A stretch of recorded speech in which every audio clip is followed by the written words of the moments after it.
Merci, Monsieur le Président. Effectivement, je souhaitais alors d'abord répondre à Brigitte Bloch pour l'interpellation sur le conflit d'intérêts. Moi, je serais intéressée pour avoir la note d'interprétation de la métropole sur le conflit d'intérêts pour voir si nous ne surtransposons pas. Je la ferai étudier par la commission des lois du Sénat pour voir, pour effectivement regarder ce qu'il convient de faire et de porter en votre nom s'il n'y a pas surtransposition.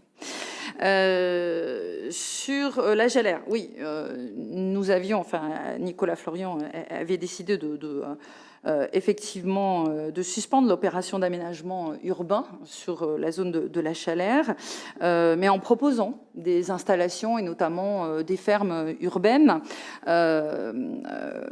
Vous avez suivi aussi cet axe en mettant sur pause les opérations sur la Jalère, en continuant de mettre sur pause sur la Jalère, mais ça fait déjà 3 ans, il ne se passe rien sur ce périmètre, ce qui est dommage.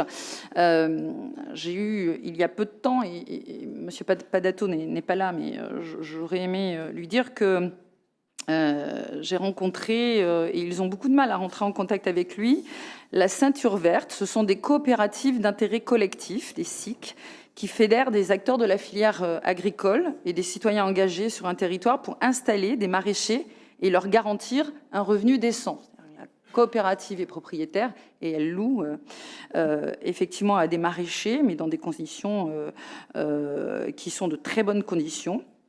Un coopératif qui est issu de l'économie sociale et solidaire. Il y a déjà 12 fermes aménagées, que ce soit en Béarn, Drôme, sur le territoire de Limoges, le Havre-Seine, Clermont, Auvergne.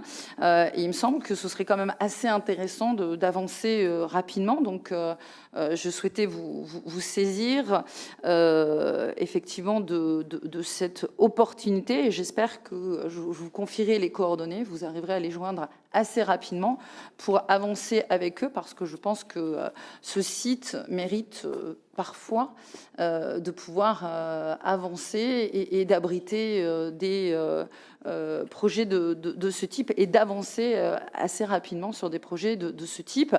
Il n'en reste pas moins qu'heureusement qu'Eolis va s'emparer de ce territoire en plantant, si je m'en réfère à ces annonces, 2500 arbres donc derrière le grand stade sur sa propriété de maintenance de tramway. Elle n'écoute pas.